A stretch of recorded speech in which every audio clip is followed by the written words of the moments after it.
Teeny time. It's not teeny time tonight. Oh, how I miss teeny time. I miss teeny time too, but like it's a Monday. And I'm drinking a fucking milk tea. This like Starburst flavored water, but it looks like a little fun drinky. It's a little sober night on the pod. Cheers to episode 21. 21.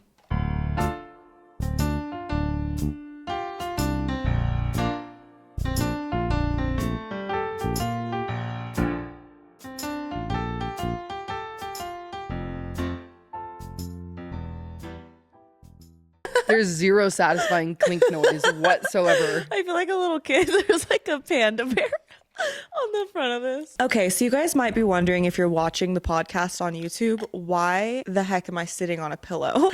Well, because I'm short as fuck, okay? And because we're wearing our new hats, our new merch.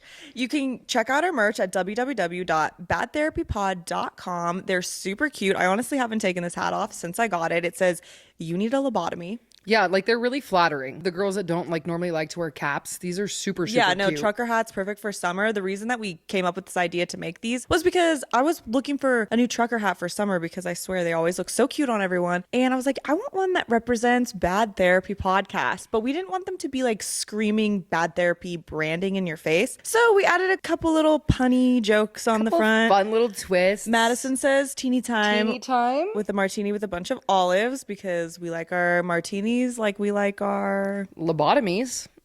extra dirty. Very aggressive. Okay, very aggressive. And yeah, if you guys want to check them out and support the podcast, then definitely go check them out. www.badtherapypod.com, because some whore already took badtherapy.com. So yeah, you have anything you want to add? Just that we hope to release more merch in the future. We want to do t-shirts, sweatshirts, crew necks. So Yeah. just keep an eye out for that stuff. Our first release is the day that this podcast comes out, Friday, May 3rd. And that's just going to be the trucker hats. But keep an eye on the website in the future, because we're going to be releasing new products. Yeah, and all proceeds will obviously be going back into the podcast. So if you want to help support, we would appreciate that so much. And you get to rock really cute trucker hats. Super cute. Yeah, go get one. All right, moving right along. So I feel like our first topic kind of relates to us releasing merch in a sense, because it's funny to see who supports you and who doesn't, like from our personal lives since we've started this podcast. And I actually there's some girl that we've went to high school. She's been so supportive since the beginning through everything we've done. And she actually asked me the other day, because I was thanking her for being so supportive. I was like, we really appreciate it. And we haven't felt any fake vibes, like nothing but love coming from this bitch, I swear to God. And she asked me, she was like, I was wondering if you guys had noticed since you guys started this, if anyone had been giving like jealous vibes or not supporting you vibes. And I was like, of course, I feel like it's super obvious. And we notice these things, like who's there, but not really there. Like the fake support, like the, oh, good for you. Yeah, but like not gonna buy praying a for hat. your downfall. Yeah. Not like reposting, not listening, not watching the pod. Like, not like we need everyone to support us in this, and that. But you can tell when the vibes are just a little bit sus. You know what I'm saying? You can tell when someone is actually supportive and they're only being supportive because like that's the right thing to do, or like they have to say something about it, but they're not actually invested in your success. Yeah, like another way to phrase this or look at it is, I've noticed since our podcast has started to like gain some traction, certain people start coming out of the woodwork with, hey, I can help you with this, or hey, like great job here, or just trying to get like a piece of the pie, it seems like. And I'm like, where were you when we first started, when no one was really following us? Everyone was kind of like, what the fuck are you doing? And what if this podcast didn't gain traction? Would you be supportive, or are you just like jumping on the bandwagon? Yeah, and like we've definitely had some authentic people wanting to reach out and help us as well, but we've had some extremely non-authentic yeah, like too. We can tell the difference. And that's the thing about like, and this is what I told the girl that asked me, I was like, don't worry, like we keep mental note, not even on purpose, but it's just like, how do you not take note of that when you notice someone trying to get a piece of the pie, or not being an authentic, genuine supporter? Like they just are here because they see what's happening and they don't want to not be included on the ride up, which no. Well, and I think that's the thing about it. In anything in life, in any friendships, when you start winning at something, when you start becoming really successful at something, you're going to notice who your real friends are really quickly, because people get catty and petty and jealous. And, you know, when you're just starting out at something and you're not super successful, you know, of course you're going to feel that support. But when you actually start to do well, especially when you maybe weren't expected to, or there was a lot of negativity that was put towards like what you're doing or how you're doing it, maybe you're doing something outside the box, you were already insecure about it. And your friend's like, no, you're fine, you can do it. But do they really feel that way? And then when you actually do it, there's nothing but like a resentful support. Yeah, If you can feel that, like, oh wow, like that's so cool. Congrats. Like, well, and this is something, so like I've been on social media throughout the years, like I did ASMR, like I've made music, and it's so funny because whenever I post on platforms where I don't have any followers that know me, like for example, YouTube was a lot of people that were just strangers. That is where I received the most love and support versus when I would post on Instagram. Still to this day, all of the people that follow me for the most part are people that personally know me. yeah. And that is where crickets, like Yep. no one supports, no one is like excited to see me win, excited to support me or get me to like a place where I am winning.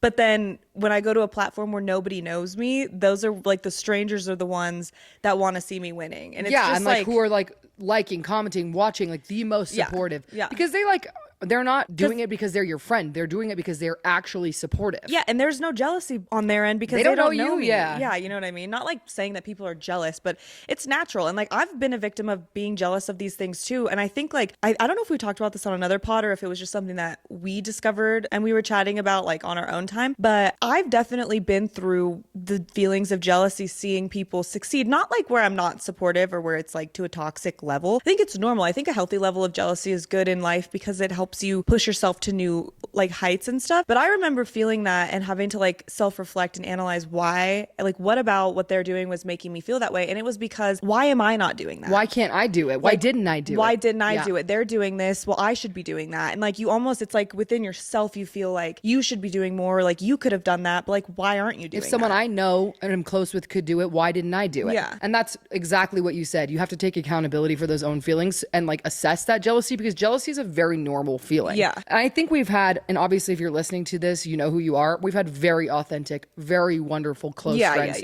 be nothing but supportive. But if you're listening to this and you relate to those friends who never really make you feel good about something, there's always a backhanded compliment. Yeah, it's like, oh, but like maybe you should do it this way, or like, oh, but don't you think that? Or like, aren't you worried about this? Or like, you know, just something trying to like push you back down. Something that is, you know, enough to be a compliment, but like you feel the resentfulness, you feel the jealousy. Yeah. If you have a friend when you're on the way up, or if you're doing something new and their support feels fake in any way, that is a really good time to assess that friendship because that is where your real friendship colors will show. You know, it's easy to be someone's friend when they're in the mud and you're in the mud and everyone's in the mud. Yeah.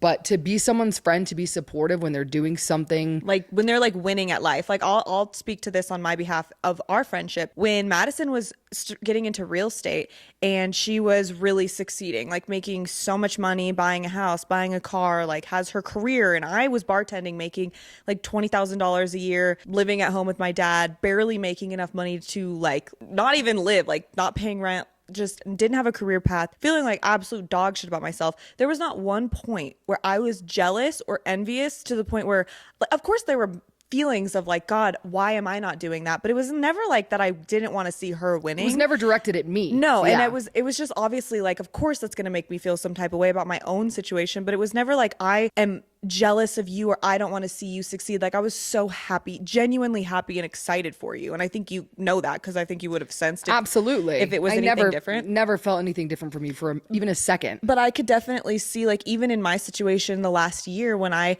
got a new job and started like kind of doing better for myself, like you could see the people that weren't happy for me. Misery loves company. Yeah. Especially if the misery isn't your real friend. Right. And when I was going through that point in my life, I had a lot of people not only treat me that way, like where they were jealous and weird and resentful, but also use me. Like expect me to pay for things, expect me to do things. I had someone say to me, like, I think we went out to dinner, we got the check, and like I was gonna pay. I always offer to pay. It just kind of sat there for a second. We were talking. I really was gonna pay for it. And she goes, well, you know, you have more money in your bank account. Huh. I was like, yeah, what the fuck?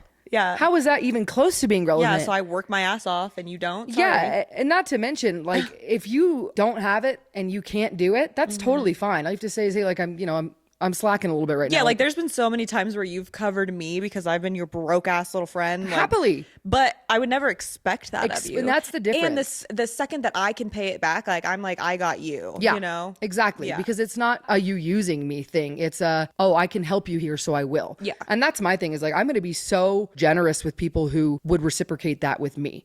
But when someone is expecting something of you and will never reciprocate it, I don't fucking care how high up you are in life. Like you pull the rug. Well, and I had a friend who he made it in baseball, and he's making it in baseball, and he got like 1.3 something million dollar signing bonus out of college. And of course that's a buttload of money. A buttload, me when I'm sober. A buttload. I I'm know. just like, when we've had a couple drinks of fucking shit, fucking yeah, ton. I'm so wholesome tonight. Me and my Panda Bear milk tea drink. $1.3 million. And he was venting to me how he felt like he didn't have any real friends because of how much money he had. He felt like he could never tell if people were hanging out with him because they knew he had money, like because he would pay for everything. And he was obviously way too nice because he would pay for everyone. That's what the problem I had too. And because I think he felt obligated to because he knew he could afford it. But it was like, I don't think he minded the actual paying for things. It was more so just like feeling, are these people just here because I have money, or do they actually like me as a friend? Yeah, absolutely. And it also gets to the point where like, even if you do have money, it's nice for somebody else to like offer sometimes to not feel like you're just like the fucking cash cow. Yeah. And honestly, I stopped doing that. Because I did that for a year, my first year. Like I'm not on here flexing. I didn't make a ton of money where I was just completely set and could do, but I made more money than I'd ever made in my life. Yeah. And so I felt comfortable doing that. Like after a year of doing that, you go back and you look at your finances and how much money you wasted, you spent on other people who would never spend a dollar on you. I stopped doing that. Yeah. Like I buy my closest friends drinks, my family dinner, but like I'm not just going to buy a round for the bar anymore. And I think that says a lot about you and your character, and like my friend that I was just talking about. And this was something that I've wanted to talk about on this podcast, and this kind of like ties in perfectly, is cheap people. Don't be friends with someone that's cheap, because someone that's cheap with their money is going to be cheap with their time, cheap with their attention, cheap with their friendship. Like they're not going to, like, they're going to treat you the way that they treat their finances. Like if they're not willing to splurge on something for you or for themselves, then they're probably not going to be very giving with their time. They're probably, and I think what it boils down to is they're probably a very selfish person. And it's funny how those things correlate, because you think, oh, they're just good with money. No, there's a difference between being good with money and being cheap. Like I've had friends who are like, for example, which this is obviously a long time ago example, but I had a friend in high school whose parents were fucking loaded, okay? Rich as fuck. Like had a gas card that they would fill up for her $80. Like I worked for my money in high school. Otherwise I did not drive a car because I did not have gas money. My parents were not, like, my parents provided a lot of shit for me in high school. Gas was not one of them. Wasn't a free ride though. Like like if I wanted to fucking drive my car, I had to pay for my own gas. Which honestly, better on them, because like that makes a better human.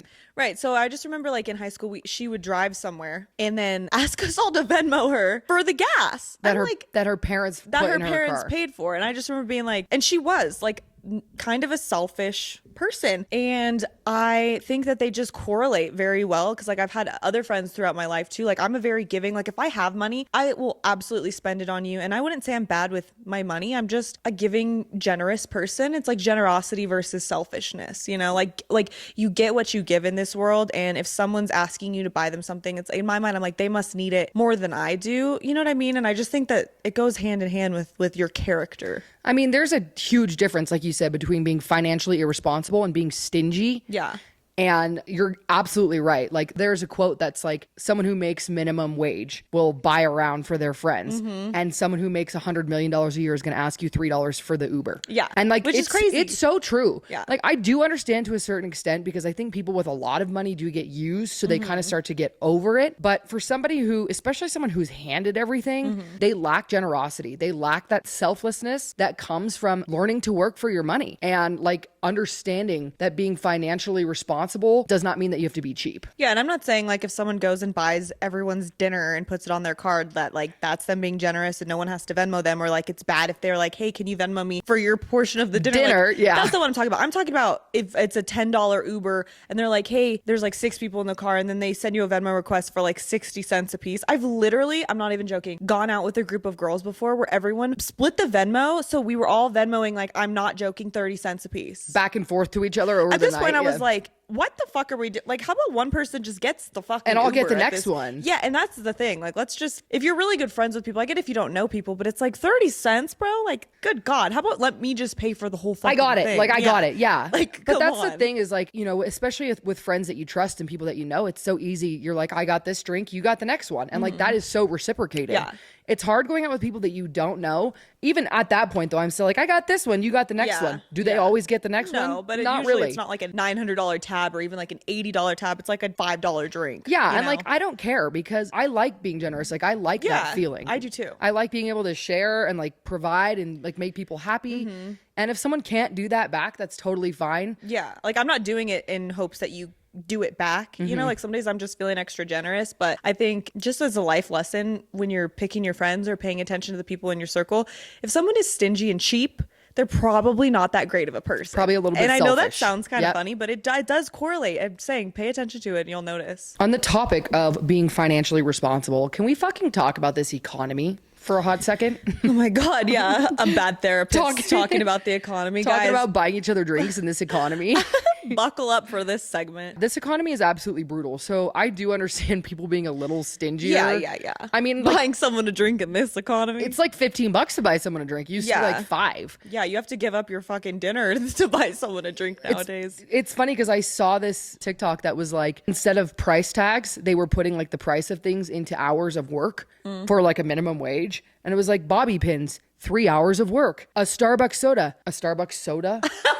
Jesus. A Starbucks coffee, 2 hours of work. And then when you look at it like that, it's like, Yeah, like 100% fuck that. fuck that. I'm not going to go buy you a $15. Like you're telling me yeah. I'm working a 9 to 5 so that I can afford bobby pins and a soda? And a Starbucks soda. Well, and I think that's the Starbucks soda. that's the issue for people who make minimum wage. In this economy, I mean, you can't afford to eat, let alone pay well rent. above minimum wage, and I am struggling to afford life. Yeah. Like, And it's like fucking crazy. and you're trying to get your own apartment and just Yeah. think about everything that you have to take on when you're living on your own. The bills, the electric bill, the water bill, the phone bill, the Wi-Fi bill. And it wasn't that long ago when I was making minimum wage. Like, I just want to put that out there because I just made myself sound like a huge fucking cunt the way that I said that. Like, my point with saying that is like, when I was making minimum wage, I actually couldn't believe how impossible it felt to live. And I know that there are people out there that work minimum wage jobs and are supporting like a children. family Yeah. and themselves and living on their own. Like, I was lucky I lived with my dad. I didn't have to pay rent and I was still fucking poor. Well, that's the thing is like you had someone to lean on, right? Yeah. There's a lot of people that don't have anyone to lean on. I honestly can't imagine what that is like. And you make it work. Like, I'm sure if I was in that situation, like, you make it work, but how? Like, because even though I wasn't in that like life or death type of situation, I was racking my brain trying to figure out how the fuck to get out of the hole that I was in, you know? You live in Section 8 housing and you're on food stamps. Yeah. Like you don't get boba tea. You don't get to like splurge or enjoy anything. Every penny has to be accounted for at that level. Yeah. And it is just not, it's a brutal way of living. And you'd think that with how bad inflation has gotten, they would have adjusted the economy a little bit, but like not really. No. I mean, they say you have to make $120,000 a year in order to be like a median comfortable family. $120,000 like 6 years ago used to be like you were well fucking Upper off. class. Yeah. That's like the middle class nowadays. Yeah. And I mean, if that. the interest rate on houses right now, the mortgages that people are taking on, the car payments that people are taking on, everything is exponentially more expensive when people are not getting paid exponentially higher. And that's why when the market crashed in 2008 and in this economy as well, the $250,000 to $500,000 income demographic of families and people are the most fucked and the most broke group of people. That group of people, obviously even in this economy, are really well off. And I was guilty of it when I had a good year of living above your means. That's what happens when you start making that much money, especially consistently. You start buying things that, well, you can afford, right? Yeah, because especially like when I would say you're new to making this much money because you're thinking, wow, I have so much money to spend. And like, Yeah. I've never had so much money and I can afford this and I can afford that. But then you spend it and it's gone. It might come back or it might not, but you're kind of rolling the dice, especially when you don't have a savings or you haven't invested it into anything. Like you spend it on a watch or a car or a house. You maybe can afford on paper, but like realistically 10 years from now, is that the best, or even a year from now, is that the best place to put your money? Financial decision. Well, Yeah. and that's what happens when real life happens. Somebody broke their leg, they can't work. God forbid somebody dies. God forbid the market crashes, the economy crashes, stocks are at an all-time low, the housing market is down, and you are not making that much money anymore, but you still have all those big boy bills. You have a $6,000 mortgage, you have a $2,000 car payment. You are living above your means because you could at the time. You were comfortable on paper. Okay, it works. It makes sense. And so that's what happened. And that's what happens is people get too big for their britches. And I'm like I said, I was guilty of it. Like the Right. first thing I did was went out and bought a white Lexus. Yeah. Like Girl, you are 22 years old. Relax. Yeah. And I think especially in the way of the world with like all these children making a ton of money super young nowadays, because that seems so normalized with social media and all these influencers. I wonder, and obviously I don't know their financial situation, but I look at them buying these huge houses and like leasing these really expensive cars. Like they are just blowing through their money. And these social media platforms aren't going to be around forever. And like, you know, you're speaking more in terms of like business people and stuff like that. I see that too. It's actually kind of comical, the things that I would see people buying. Yeah. That, like maybe you can afford it today. But it's such an up and down. But yeah. is that like all you have to your name that you're putting on this this item just to like say you have it to fit in with everyone and make yourself look like a status thing, right? Like go invest your money, or I don't know, like you were saying you buy a house you can't afford, but at least you like buy a house, like something that's concrete. Get one you can afford. But like people that are spending their money on nonsense. Buy a house, buy a car. Buy investments though. Don't buy things because you want the status. And like this is my financial advice to anyone, and something I've really learned watching my clients, especially a lot of my investor clients, is they don't buy things that don't cash flow or don't make sense. It doesn't matter how much money they have. They don't buy things because they look cool or they sound cool or they smell cool or they're flashy. They smell cool. Wait, I'm leaving that in. They buy things because they make sense for the future. Right. And you have to have a squirrel fund because bad shit happens. We all know that. I saw something. Hold on. I need to think of what it was. I saw this lady talking about the key. I forget who I saw saying this, but it was some lady being interviewed about what the real meaning of wealth is and how as a woman specifically, she's managed to maintain like a certain level of wealth. And there's a difference between having money and having wealth. She said that the only way to have wealth, like true wealth, like you can have money, but money is not going to last forever because you have to spend it. The way to have wealth is to put your money that you have into something that will multiply your money. Like your money's having babies essentially while you're sleeping. Like you're not doing anything. You put your money somewhere and it's having babies. It's multiplying. It's making money without you trying to make money. Yeah. And so whatever that means to you, you need to find something that you can invest in. Maybe it's a product that you develop, or maybe it's a business, or it's something that to each their own, right? But find a way to make your money multiply. Make your money make money. Yeah. Because if you're making X amount a year, that's great, but you're making a capped income essentially. But when you then take your capped income and invest your money into making more money,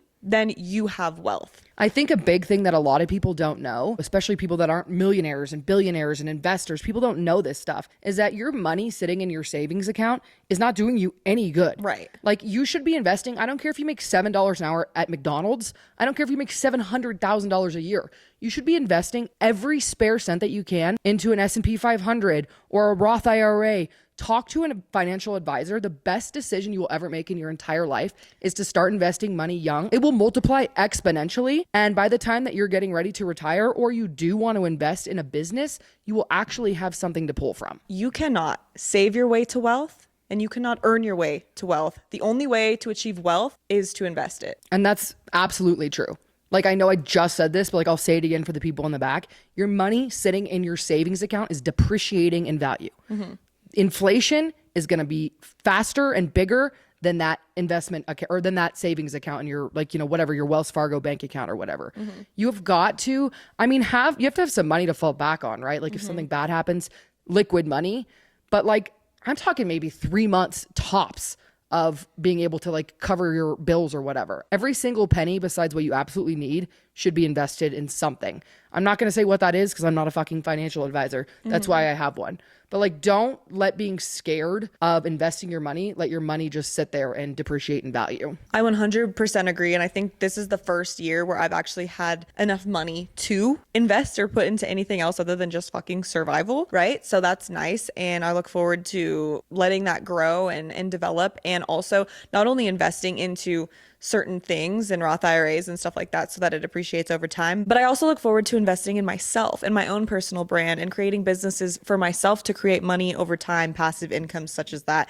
Because the best way that you can invest your money is into yourself and creating other streams of income. You know, they say like every billionaire or millionaire has at least 7 streams of income. Passive income in their sleep. It doesn't even have to be passive, but like at least 7 streams of income. Yeah, absolutely. Yeah. Like it's not a one size. You're not going to become filthy rich off of one thing. No. Like I think that's another really good point is like scared money doesn't make money. Like investors, the super rich, even, you know, the middle rich, above average, they didn't make money by saving money in their bank account. They made money by taking risks. Yeah. Like obviously invest in assets, don't invest in liabilities. Yeah. But you have to invest. How many times am I going to say invest in this podcast? But I think the best thing to invest into if you are scared, because some people like don't have money that they could just throw away into like a huge investment. We're not saying go and gamble, but invest it into yourself. Like create something for yourself. It might not work right out of the gates, but you don't have to invest millions of dollars into a business. Like for example, when we invested into this podcast, we both split a pretty decent cost, but it was nothing crazy. It was nothing that we couldn't bounce back from. Say it all failed. We made no money on it. Yeah, like it hurt a little bit, but like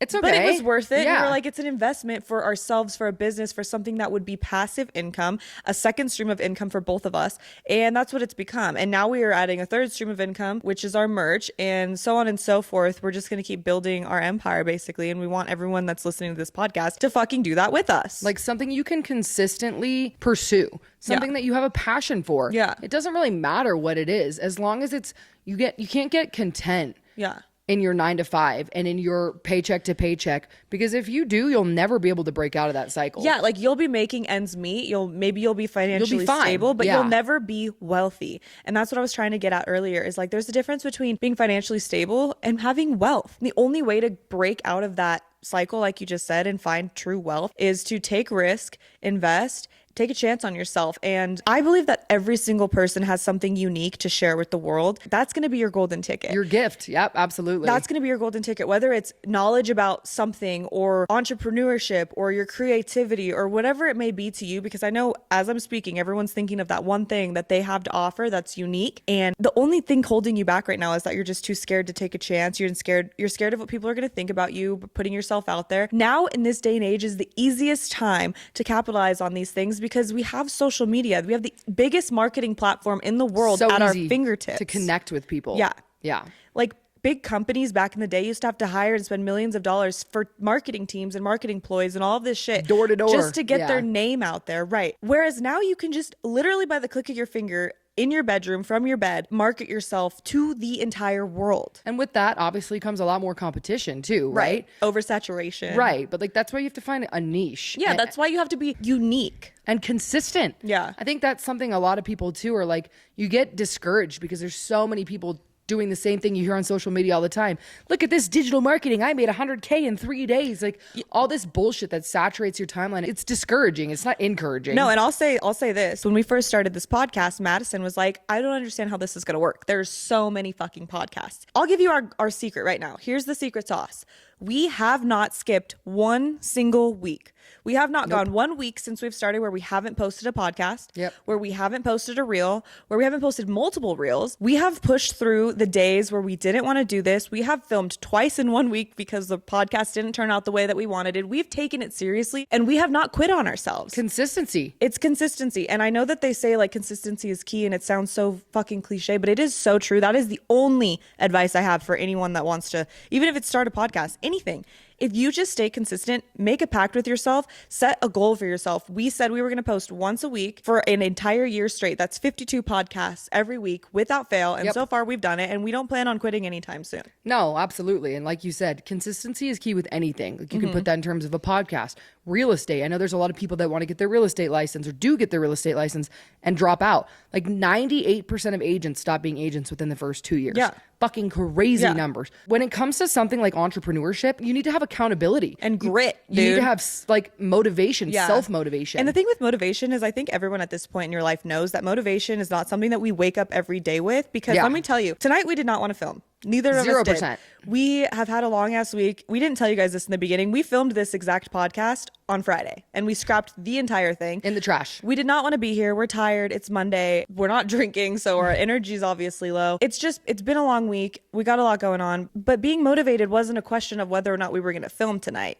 Because we have to, because this is a promise that we made to ourselves. And another thing that's funny about being an entrepreneur and being a self-employed person, essentially, is no one's forcing us to do this. No. Like we could easily say, hey, we don't really feel like doing this tonight. Let's just skip it. Let's skip this week. Yeah. But no, we've made a commitment to ourselves. And that's something that, like, if you're listening to this and you're saying, damn, I don't have that type of accountability and control. I honestly am not really that good with that either. I think this is the first thing that I've ever really been super consistent with. And I don't know, I guess my advice to that would be find someone that motivates you, that pushes you, because that's Madison for me. Because if I was doing this by myself, I don't know if I would have stuck with it this long or been able to be this consistent. But because I have somebody else that I have to show up for, like you have to show up for me. I have to show up for you. Exactly. Like it's not just me in this, because I think it's easier to quit on ourselves than it is to quit on the people that we care about. And so find your why in life and like really hold that and remind yourself what your why is. Be careful with who you go into business with, but it might help you stay a little consistent if you have a partner that... An accountability partner. It's a huge thing in weight loss and money making in business, whatever it is. An accountability partner, like you said, it's a lot easier to give up on yourself than to disappoint someone who has expectations of you. Yeah. And you can't always control when you're going to be motivated, but you can always control your level of consistency. Consistency is a choice. And so this isn't meant to sound like uppity or like we're trying to give people advice. Yeah, because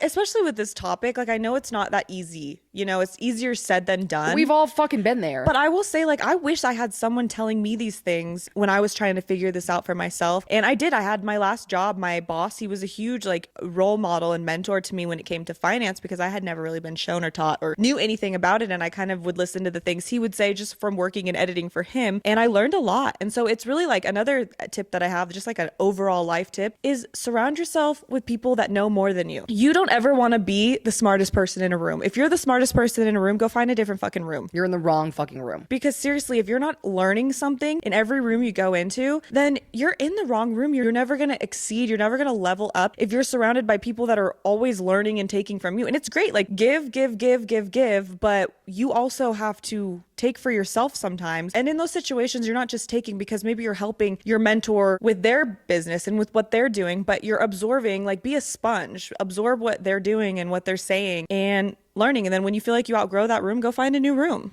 Well, and that goes into being uncomfortable and challenging yourself. And that's like all of this kind of lumps into one. Is people get complacent. And I understand, like there's so many things to distract yourself with these days. How many fucking countless hours have you spent scrolling on TikTok, on Instagram? When I have no time to be doing that, I do it every day. Right. Like you don't have the time, but you find it. How much time have I spent reading stupid fictional smut books? Like they don't give me any knowledge. Yeah, it's fun. It's enjoyable. How much time do you spend binge watching TV? But I will say, like, I know we could be like those podcasts and those guys that are like, stop watching TV. You're never going to be successful. You're wasting your time. Like, it's okay at the same time to find pleasure in stupid ass shit that's draining your brain and frying your brain. Like, that's part of the enjoyment of life. Absolutely. Like, if we just spent all of our life and all of the hours in the day focused on money and our business and this and that, like, yeah, you'd probably be really successful. You'd also probably be really unhappy. Well, totally. And that's why, like, to finish what I was saying, I'm never giving up my smut books. Never. Okay. You can't fucking make me.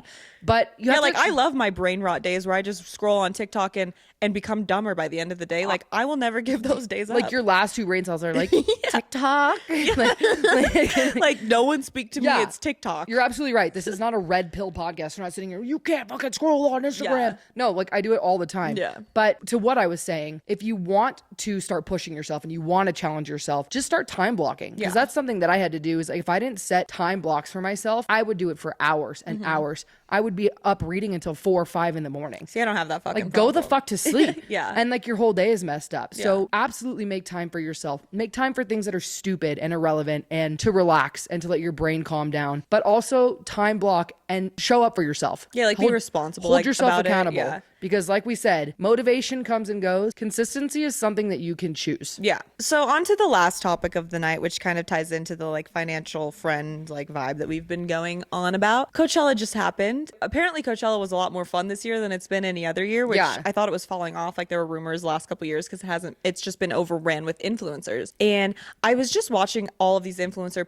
post and, you know, all these brand deals and brands that pay for them to go to these festivals. And I'm thinking, God, that would be so cool. And this, and that. And then I'm sitting here thinking, these motherfuckers make more money than any of us, and then they get paid to go on these trips where we're spending, like the average person spends thousands and thousands of dollars between hotel, travel, outfits, drugs, people alcohol. Are saving up like, for a year to be able to do this. When the most wealthy people in our age group are getting paid to go. And let me just say, I get it, get your bag, like that's what they do, they've earned that, you know. But it's funny because then that also brought me to the thought process of thinking about, like, let's say the Kardashians, who have literally more money than any other family combined. Than any person would ever need. In any lifetime. Yeah. And they get so much shit for free. Every PR box, like, everything that's ever been released. They probably get discounts on planes and free rides here and free this and free dinners and yeah. And then we're out here like just struggling to get by. It's just like, look, I get it. They get these things because of who they are and because of the, you know, the eyeballs that they bring onto certain brands and stuff like that. But it's just the way the world is just so twisted sometimes, because us average folk, as so to speak, would be spending an arm and a leg their whole entire life savings to do one of the things that these celebrities get to do for free, just to like exist in their world. The rich get richer. I know, and the poor get poorer. Like, that's a real thing. The rich eat the poor, literally. No, they literally eat them. Yeah. Like, they cook them and eat them. And like, that's a real fucking thing. They cook them and eat them. They actually they season them up, some garlic salt. Yeah, and like with everything, and it's not just celebrities either. Like, the rich are always pushing the agenda to get richer while the poor are getting poor. And I know that sounds very conspiracy and like, but like, it's fucking true. Yeah, it's just the way the world is molded nowadays, and there's no real point to this besides me wanting to just rant about it, because I just think it's so unfair that these people with all this money get all this free shit. Like, I'd like PR boxes, like this, like a brand, like, let's just, for examples, this isn't a real example, but like Hailey Bieber Rhode skincare line came out. It's super expensive. It's not even like, I mean, maybe it's really good product, but like, it's pretty fucking expensive for what it is. Just because it's her. It's just because it's her. And all these influencers are getting the entire line for free. And then all of us regular, normal people, I don't want to say regular and like offend anyone. Like, I'm grouping myself in with that. 100%. We have to pay full price. We're paying like our whole fucking week's paycheck to get this shit when these influencers are making money and getting it for free. Well, totally, because they post it on their story and it gets saturation. People see it, right? That's the whole fucking point. I get it, but it's like they have the actual means to go purchase it, whereas we don't. So like, go buy one, send that one to somebody else. Like, at the very least, it's like, can they just go purchase it and then promote it and make money off of it that way? Like, they should still have to buy it. I mean, I don't know. No, I totally get it. But it's like, of course, in a different perspective, if someone offered me a free trip to Coachella, I would take it in a heartbeat. 100%. No. But also, we're not in that group of people. Don't get me wrong. I'm not hating on it. I'm just saying, like, even if that were happening to me, I would still be able to be self-aware enough to be like, this is a twisted fucking world. It's unfair. Like, it's there's just people that can't brutal. afford to eat, and I'm going to Coachella for free. Yeah. Coachella? Why do I say it like that? I don't know. You say things weird sometimes. Coachella? Coachella, Because I'm Italian. I don't know. That's not why. It's just my excuse. It's just your... It's because I have a wet brain, honestly. Yeah. No, I totally agree with you. It's a twisted world, and you know, if anyone was, you know, considering offering us a free trip to Coachella, my email address is pod.badtherapy@gmail.com, but don't worry about it if not. But if so, you can also contact. Don't worry about it. No big deal. Well, that's it for the financial literacy pod tonight. You know, a couple of very financially literate girls. You know, I think a lot of the girlies will be surprised by this pod that we actually have more to offer than just shaking our yams and then yam shaking time. and talking about boys. Right. At the end, we always do that at the end. I know. Thank you guys so much for tuning in. Thank you for the love and support. Don't forget about our merch launch. If you guys buy anything, please post and tag us. I really want to see everyone rocking our hats. I want to know which ones you guys like the best. Tag us at Bad Therapy Pod on Instagram or send it to us, DM us, and we'll repost it. And yeah, we're super excited.